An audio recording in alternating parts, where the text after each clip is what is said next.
Okay, welcome back, folks. We're here on our 6th week. Can you imagine it's the 6th week, John? It is, in fact, the 6th week, and I'm not sure if it feels like the first week or the 20th week. All I hope is that, one, are we going from 4 to 5 listeners? So are we gaining one each week? And two, are we getting a little more natural in this and just being a conversation? I mean, I think so on both counts. I've heard some pretty good feedback, and I've gotten quite a bit of advice, and people seem to think we're getting better as we go. Okay. No one's really talking to me about it. So either they're scared to talk to me about it or they don't want to tell me how bad I'm doing at this. So for those of you who don't know, I'm Bill Kimball. I'm the superintendent of schools for Maple Run. Yep, and I'm John Muldoon. I'm the assistant superintendent. So welcome back. If you've listened to us before, if you're one of those 4 listeners, or if you're one of the 5 new ones, that makes that 5th listener for us. We like to each week kind of talk a little bit about what's been going on in the district, what John and I want to celebrate. We always give a wellness tip. One of the things I heard from a colleague a long time ago that was in a doctoral program with me, and she did some research on teacher wellness, was that it's not just telling people to take care of themselves, but give examples. That's what we try to do here every week. And then we have our guests that we have each week. And this week we have Judy Magnan here from Fairfield Center School is going to join us later on. The fantastic Judy Magnan. Yeah, award winner. So, John, what have you been up to this past week? It's funny. It's been a busy week, and I was thinking about what I would say here because a lot of it is actually the continuation of work I've already talked about, and so I don't want to bore people, but this is half celebration, half something I've been working on. I've talked about how the teacher committees really lead out on work here with curriculum and the professional learning communities and other areas. Yeah, we want that teacher voice. Exactly, and I'm always so inspired by working with these teams when they meet, and really it's incredible. But I was meeting with a colleague the other day, and I showed them. They were looking for some samples of work related to what we've been doing, and I was walking them through what we were doing, and they just could not believe that we have teachers from across the district that are actually producing this work themselves. Yeah. And they were blown away by it, and it was this kind of really nice moment where I got to be not just proud of the work that I do, but the work we do as a district, and that those teacher teams, it's just incredible. Yeah, I would agree with you on the celebration. The teacher, one of the things I was taught many, many years ago that kind of been a central value for me is the people who are doing the instruction are the ones who need to know about instruction. So they need to be at the heart of those curriculum and assessment and instruction decisions. So it's so great that we've got groups of teachers that have stepped up to do that, whether it's around SEL or math or literacy or history, social studies, science, PE arts. I mean, I don't want to name the whole list, but we've got folks in every area that are doing that work, and it's just tremendous. It's true, and they're all in different phases of the work, but they're all doing great work. It's incredible. Yeah. So, how about you? What have you been working on? Well, October is one of those heavy conferences times for superintendents. It's I don't get out in the buildings as much as I should, but it's also one of the things that's come up the past couple of weeks is we've had some safety issues come up, not necessarily for specifically Maple Run, but across the state and across the nation. 2 weeks ago, one of our colleague schools, Stowe School District, got hit with a swatting call where police actually showed up at the building, where someone called in, said they were about to do something in the school. And then last week there was a national threat on that hit all the schools. Came out of Florida, that something like that might happen anywhere in the nation. And it made me so proud how fast our leadership team got together and put a plan in place for the next day for something that might happen. And to know that the majority of our safety plans are there. And we had a conversation this morning about it with our team. And, we were really kind of nitpicking some of the pieces when I think about all our protocols. And can we make it better? Yeah, we can. But the team just really responded. And it gave me confidence at the conference, actually, because I knew I was there and should I come back from Connecticut or be here? And just the team had it. And I saw other superintendents literally the next morning getting up to having to respond to it. And that just shows Vermont, how much Vermont's on top of it compared to some of our other states in New England. So it was a really good thing. It was one of those things we did.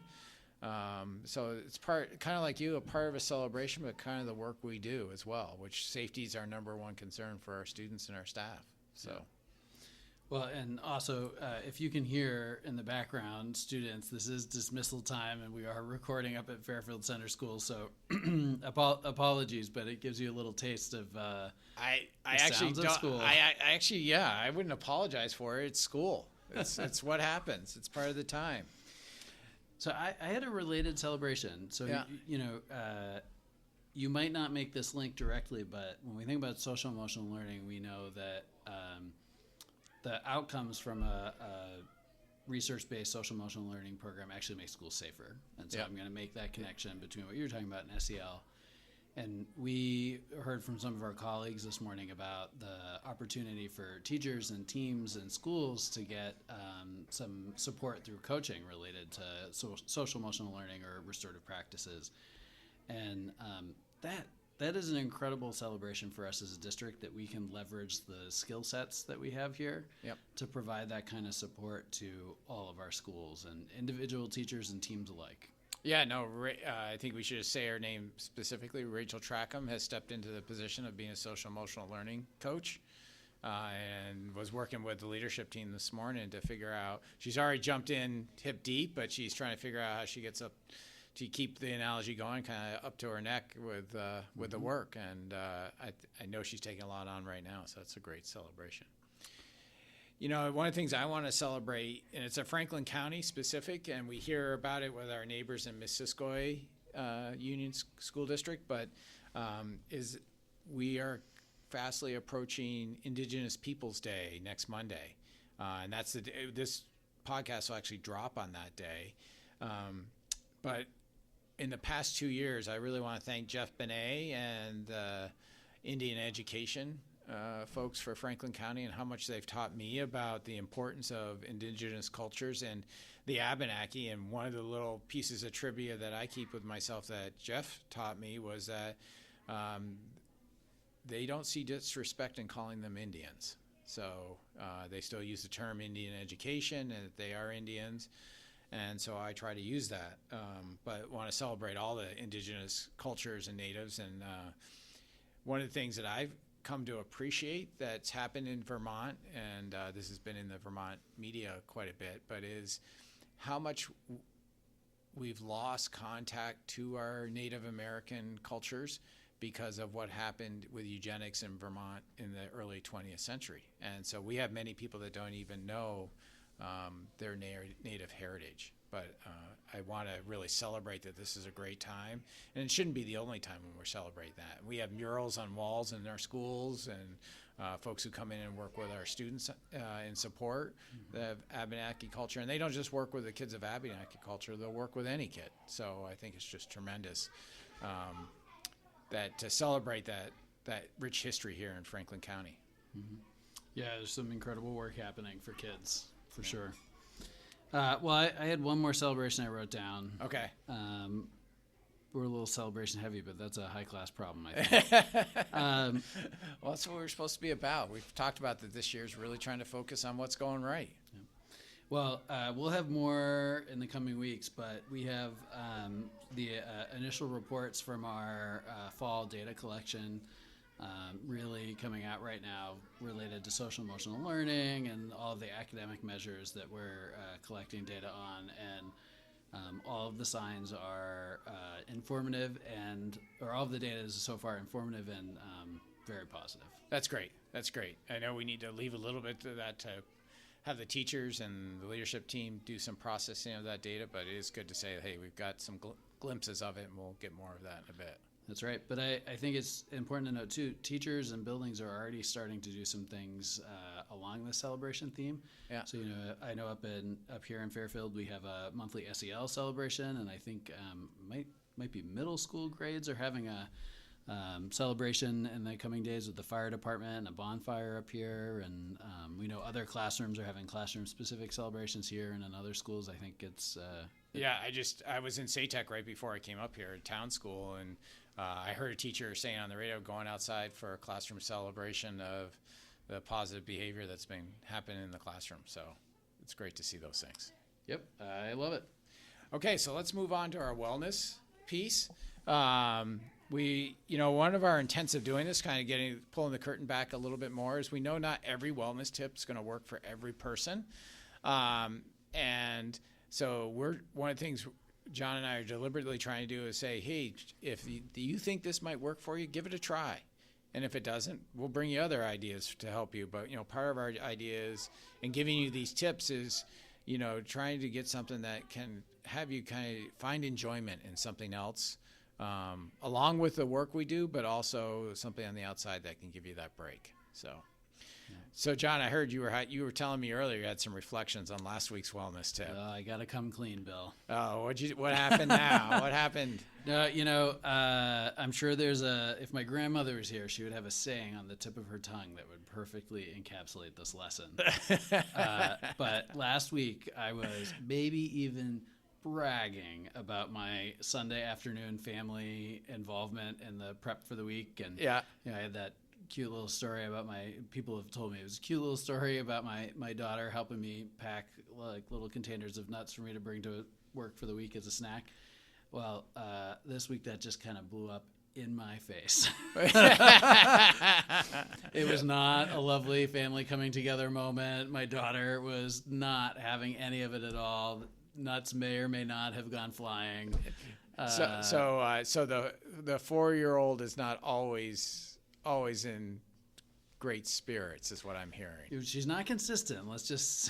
Well, I think that happens to all of us. I'm one included on that. There's days.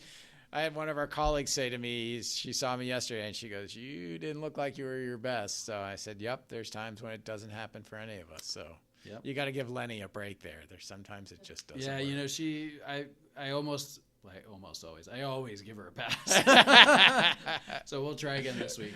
All right, try again. It might be something else, but one of the things we wanted to talk about is volunteering. And some people might think like, hey, wait, you're going to ask me to go do something more?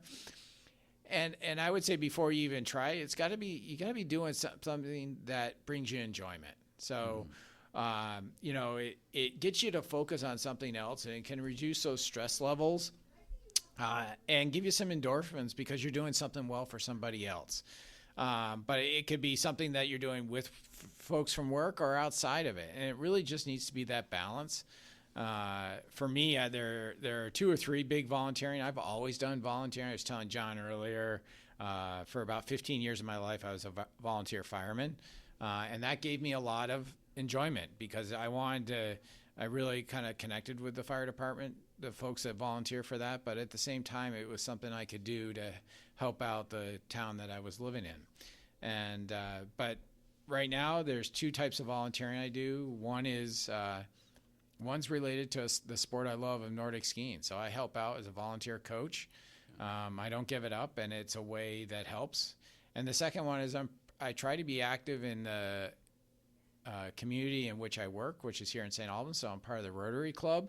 I don't get to do as many volunteer activities as I'd like with them, but when I do, it reminds me of the great community that we're in. And I don't think there's a time that I haven't gone out and done something with them, whether it's a food shelf or raising money for through Lucky Duck or showing up at a work detail, whether it's playgrounds or picking up cigarette butts. It just kind of reminds me of the great folks in this community, and they want to give.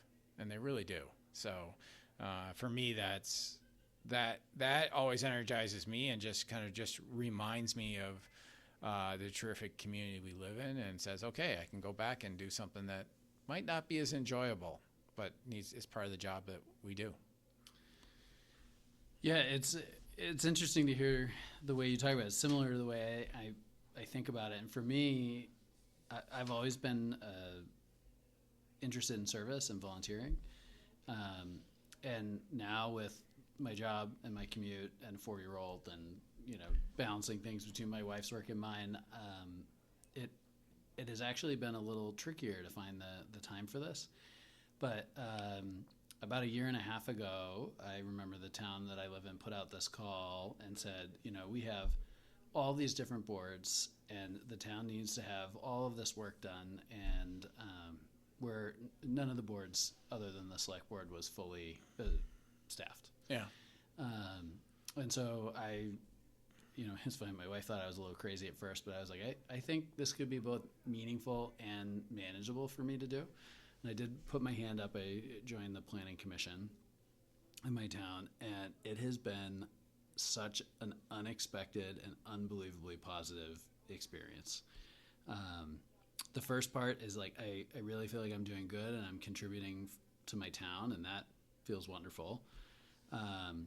But the other and the unexpected one for me is that social connection that you were just talking about. Yeah. These are people that I've met so many people, but especially some of the commissioners that I probably never would have developed a connection with. And I just feel like my social circle in town has expanded exponentially. Yeah. In a really positive way, because we're all there to do something good. Right. And so that is really, it's been one of the best things I've done for me in the past 10 years, I would say. That's great. That's great. Yeah, no, I mean, it's about that social capital. I mean, I'm naturally an introvert, and so I need those times to decrease, but that social capital can fill me up as well. So that's right. And it's funny. I'm naturally an extrovert, and I need to make sure that I have those opportunities to make connections and have that social time, because I don't realize how much energy I don't get when I don't have that. Yeah. Right. I get my energy from those interactions. I think a lot of people do. Okay, well, next we'll have Judy Magnan on. We'll talk about Fairfield School and her time here at Maple Run.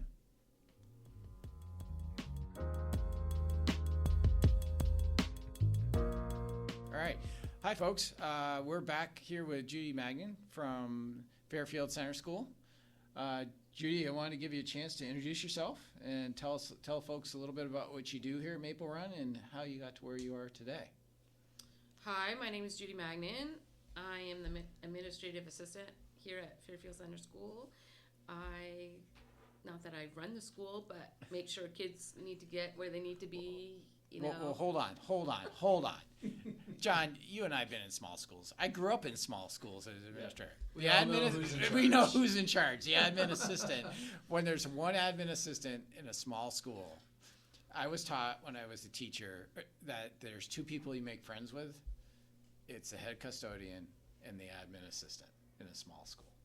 So, give yourself some credit. You're jack of all trades. I don't like giving myself credit. I know. That's the thing. I know. So we're doing it for you. I started first as a substitute teacher, and then a long-term para position came about. So I was in that position probably for 4 months, I guess. And then I was hired as a full-time para. And then I had some personal issues come up, so I had to get done. I took a few months off and came back as a substitute teacher, and I worked probably a couple years doing that. And then when we lost Brenda unexpectedly in November of 21, I remember bringing Mr. Kimball into this room we're sitting in now and asked, what's the plan? Because I didn't want kids to have a stranger in the front office. So that's when I was the long-term sub in the front office. And then when they put the job posting out, I applied for it, and here I am today. That's great. It shows you're caring for the school, is what it really shows. And the kids. I love kids, and I'm out to help people. I'll help others before I do anything for myself. That's great. So what's one thing, Judy, that most people wouldn't know about you? I think one thing is I'm a crafter. I like to do that when I have time. I used to make a lot of quilts. Now I'm into hand-knitted blankets that I'll just make and give out as gifts. Oh, I got to get on that list. How about you, John? Not yet. I thought we were pretty close, but no. Yeah. When you need to learn something new, how do you learn best? When I need to learn something new, I'm more a hands-on person, as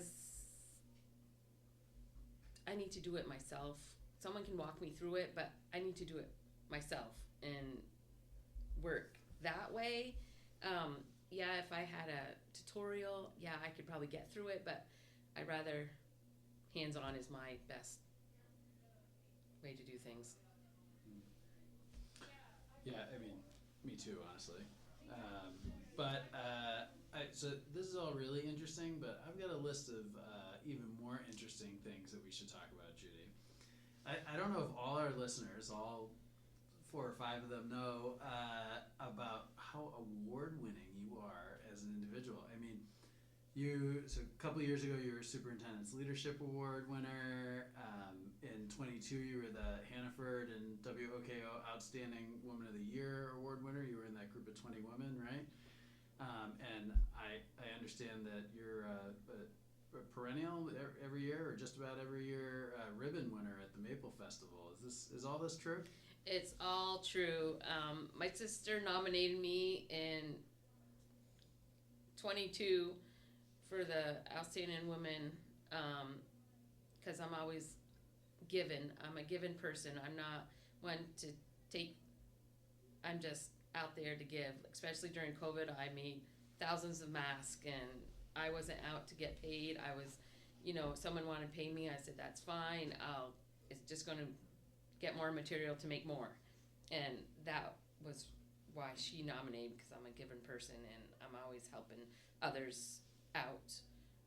Maple Festival, I won the best maple cook, but I enter it every year. I say I'm not going to, but 2 days before I'm like, gotta do it, because it was my grandmother's thing. My grandmother entered the contest. She won it 1 year, so after she passed away, I said I'm gonna start doing it. So that's what I do.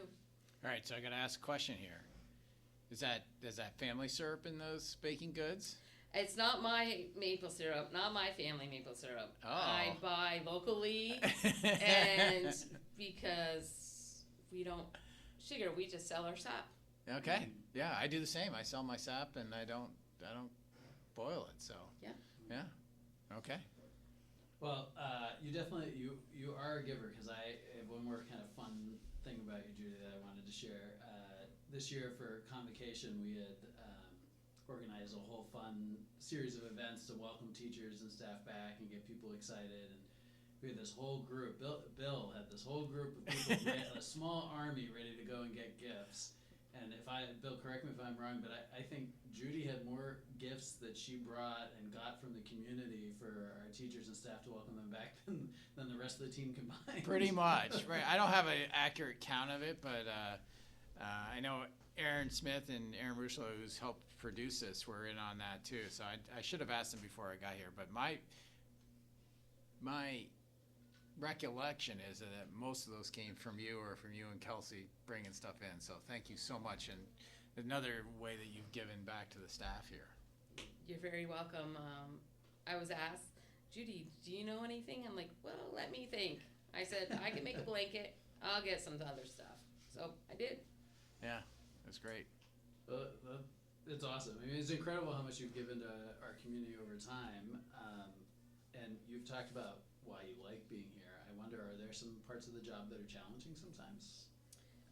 There's always challenging parts to every job you have.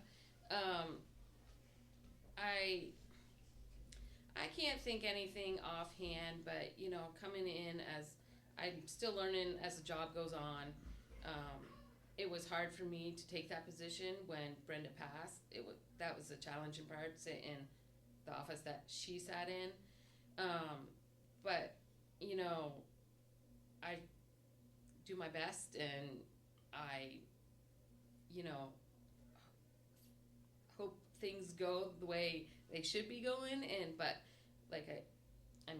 it just Yeah. I remember when that happened, and I was up here covering as well, because the principal had moved on from the school, and I felt like it was you and me trying to figure out where everything was that first week before Casey was up here covering, and then I remember that was at the beginning of like Test to Stay and all of that work during the COVID years, trying to just talk with families and make sure kids are safe and in the right place. It's true. So, okay, given all that, so all your personal things that you're interested in, the crafting and the cooking and all that, and all the stuff you do at work, how do you manage not to get overwhelmed and stay so positive? I don't show a lot of my stress or anything like that, but I know I am stressed because I work this full-time job, plus I have another full-time job waiting for me at home, besides being a mom. Okay. Do you want to talk about that other? I do farm books. Okay. I do book work for the farm, and it's a large farm, and someone's got to do it, and I took that on when my sister-in-law passed away at an early age. Yeah. That's a full plate. It's a lot. It's a lot. Well, we're at the point here, Judy, where we can turn this over to you. We've got three options for you. You can either share something that brings you joy, something that you're grateful for, or you can ask John and I a question if you have one for us. So what would you like to do? I'm not sure. I can answer the first two questions, as right now I don't have a question for either of you. Okay. What brings me joy is being around my kids. Not that they like to be around me sometimes, but Well, they're teenagers, right? They're teenagers, yeah. Yes, and and occasionally, I like to, if I can get away and just be by myself, I'm happy. Good. Grateful. I'm grateful for my family and all my coworkers, and just giving me the chance to do what I need to do. That's awesome. That's awesome. I will say I see you at a lot of your events your kids are at. You and I run into each other, so you're a really involved mom, which is great to see. Yeah. Well, this is super fun. Thank you for agreeing to do this. And You're welcome. people may not know this, but in her spirit of giving, Judy did agree to do this with us last minute. Yeah, so we really appreciate that. She got her arm twisted a little hard on this, but Judy, thank you so much. I think you're helping us paint a picture of what Maple Run is. And it's made up of a lot of great people who want to give. So thank you. You're welcome.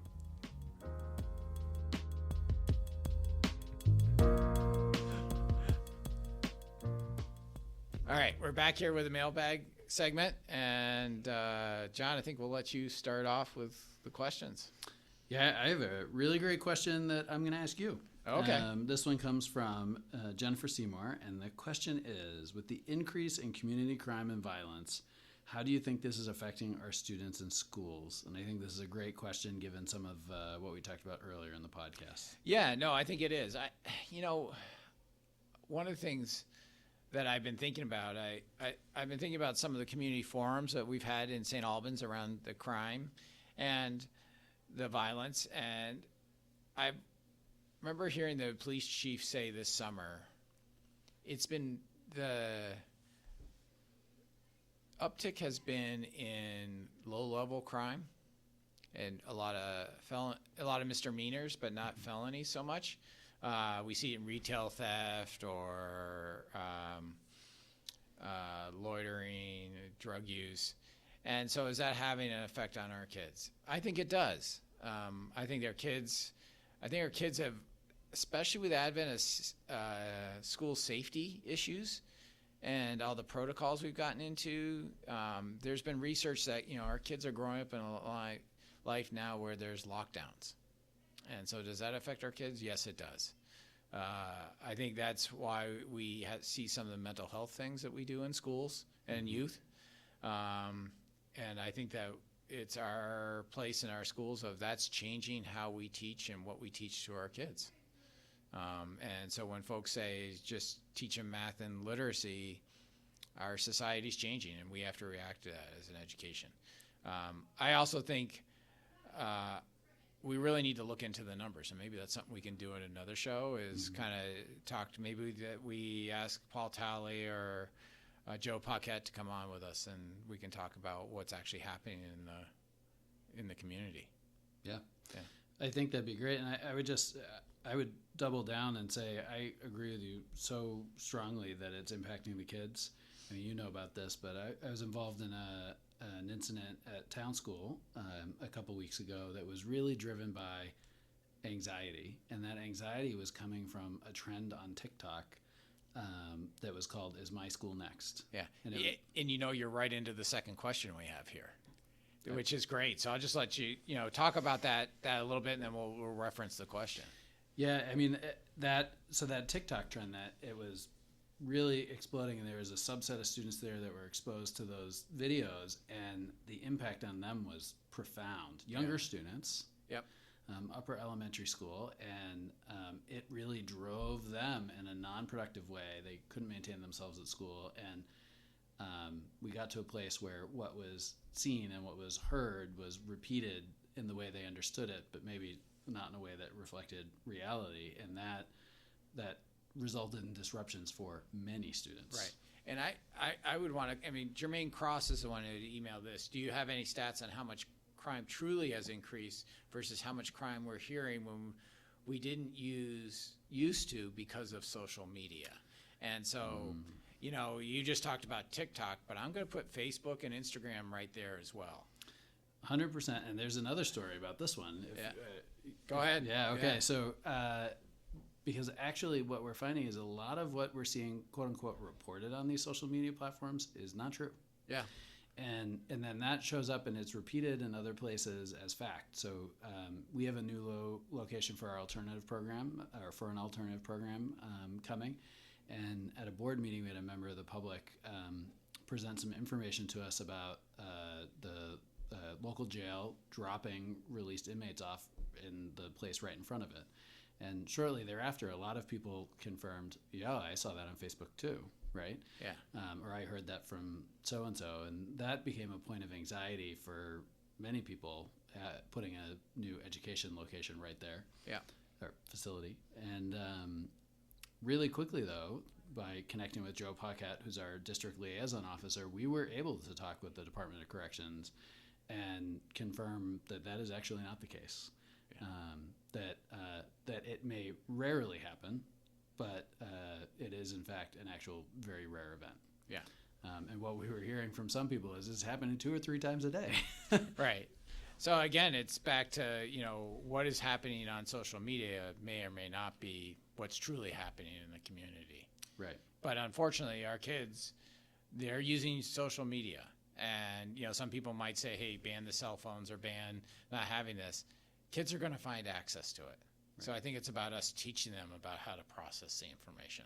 Exactly. And how to check where it's coming from. And like we've seen, it's not impossible for adults to get tricked too. So right. we've got to be savvy consumers of this ourselves. Yeah. Yeah. But I do think, Bill, we need a more uplifting question. Yeah, I think so. Yeah, we can't end on those. Yeah. I've got one for you if you're ready. Yeah.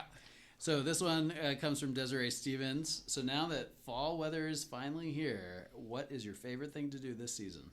Well, people are going to laugh at my favorite thing. And I used to hate this as a kid. Okay. But I heat my house with wood. And so I kind of favoritely call it as it's my squirrel routine. And I put 6 cords of wood into the basement every year and then seal it up right before the snow flies.